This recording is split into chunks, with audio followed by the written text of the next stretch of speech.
The Proverbs of Solomon from LetGodBetrue.com. Proverbs chapter 21 and verse 15. It is joy to the just to do judgment, but destruction shall be to the workers of iniquity. Hear the words of God in Solomon again. It is joy to the just to do judgment, but destruction shall be to the workers of iniquity. Great men do what is right, and they do it with joy. True Christians are passionate and zealous. In contrast, wicked men choose to do evil, and so God destroys them. Which are you? If you choose to do what is right to please God, why not do it with all your might?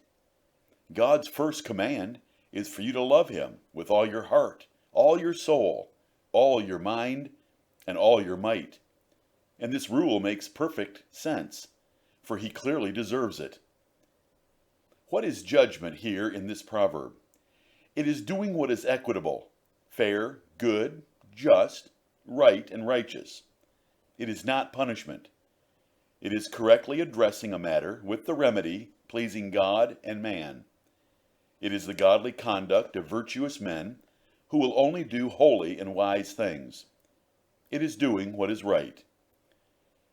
A truly godly man takes pleasure in righteous conduct. Religion or righteousness is not a burden or chore to him, but rather an exciting opportunity to do something good and right in a sinful and wicked world. To apply Bible wisdom to a situation for God's glory and man's fair treatment is his delightful joy. You can be a Christian three ways. You can begrudge your service to Him and be cursed. You can serve Him willingly and survive. Or you can serve with cheerful zeal, like David, Jesus, and Paul. Many only give the minimum to the Lord grudgingly, out of obligation or necessity, and they miss the joy and God's reward for giving. But there are a few liberal and cheerful givers whom the Lord loves, and they get the pleasure and the blessings. Mercy is a large part of doing judgment, according to James 2:13. So God exalted mercy over sacrifices and ceremonies that even He had commanded. But not any view or use of mercy will work, for God expects you to love showing mercy. Mere obedience proves no more than a slave, for that is what they do out of fear or obligation. They see God as only master, and their service is perfunctory. Great saints love God as Father, and their service is with an excited desire to please Him as His child. You have never seen a king, so you have not seen real honor or service. Even an unhappy face was considered offensive and could cost your life.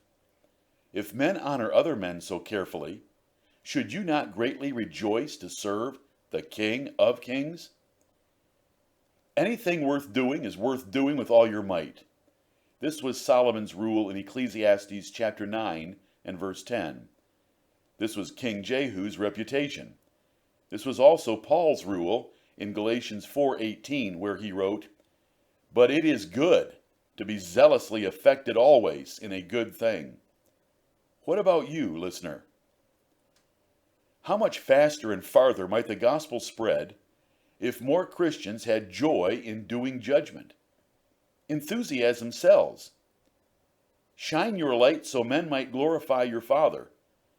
Live with holy joy so they might ask a reason of your hope.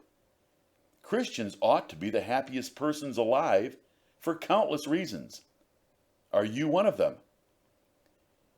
In contrast to just men joyfully doing God's will, worldly men give themselves over to greedily pursue lasciviousness and uncleanness. Ignorant and blind, God further darkens their understanding to violate each other with perversions.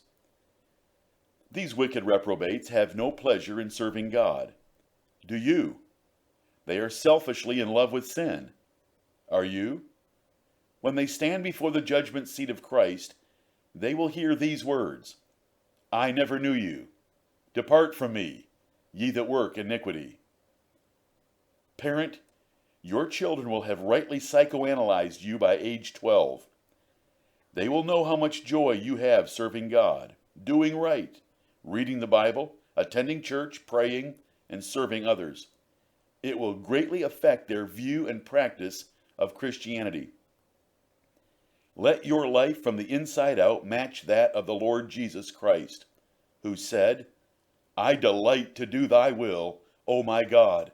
Yea, thy law is within my heart. God will surely bless the man that fears him, that delights greatly in his commandments.